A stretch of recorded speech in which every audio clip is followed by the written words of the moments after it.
just a rocket ship of an opportunity here. I think the auction that we're running has a lot of noteworthy pieces in it from the ultra modern era, especially within football. This has to be the most intriguing. This is one of these cards for those who are wanting to get ahead of a wave, who want to be positioned in the stuff, that soon will become, not necessarily what already is. This is a card which already is, don't get me wrong, but the opportunity for a card like this, based on where Rodgers goes in the latter 5+ years of his career, the opportunity is off the charts. What we have is quite possibly the single finest Aaron Rodgers rookie card in the world. It's saying a lot to say that because there's a lot of issues, but what we have is, arguably the best parallel of his most desired brand. Going back to Tom Brady and the Bowman Chrome productions from 2000, that really set the tone of, for a lot of folks in terms of that mainstream issue. What was going to be that blue chip issue? Bowman Chrome, I think was really given a shot in the arm with,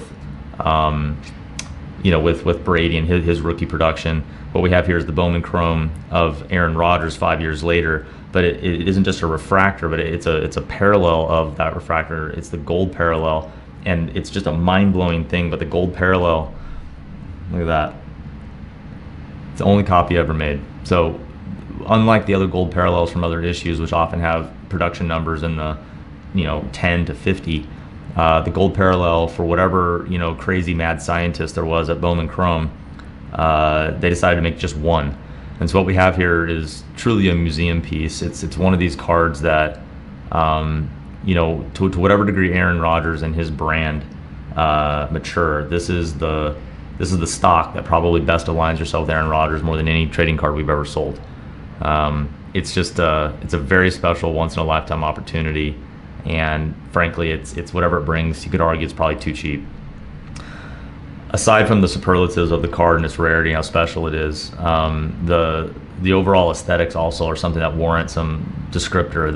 The technical grade of an 8, we're never going to get between grading companies and their opinions, but from an eye appeal perspective, this card sure looks like a hell of a lot better than an 8. There are some what appear to be some technical flaws that do render the card maybe less than gem mint, but man, the card looks like a mint strong 9 actually in almost every way imaginable. We have an edges subgrade of a 7.5. We'll show kind of what we think is the rationale behind that, but it's very subtle. It's not the typical kind of issue that would hurt the eye appeal. Corners and surfaces of an 8 also pretty conservative. We'll show as we go around. It's a beautiful card. It's a 1 of 1, so it's the card itself is really the investment piece, but the fact that the overall look and feel is as nice as it is, it's a non-trivial attribute, and this card looks packed fresh. And for something as condition sensitive as this, that's not a trivial detail. So along the bottom here, this foil region, obviously fragile, and then the insanely fragile black borders up the right and left edges. Across the top here, same thing. This is a deeply condition sensitive issue, and anyone who looks at this from the video, it's like, if that doesn't look like a gem mint card from the front, I don't know what does. It's all there. From the back, there's one corner that has just a tiny bit of wear. We see the beginnings of just a couple minor indentations along the top. We actually think that is the rationale behind the edges subgrade being so conservative. We can see on the back here, a micro touch to that corner, another somewhat heavier touch to this corner. Comparing this to other cards, I would say the corner subgrade looks a lot closer to a 9 than an 8, in our opinion. And again, the edges subgrade, you can see as I tilt this in the light, you can just see this subtle little, sort of non-planarity, I guess, to this top edge. That's the only thing we can see that really speaks to why the edges would be so harshly assessed. There's no chipping, there's no paint loss. It doesn't look bad, but this is the only thing we could see.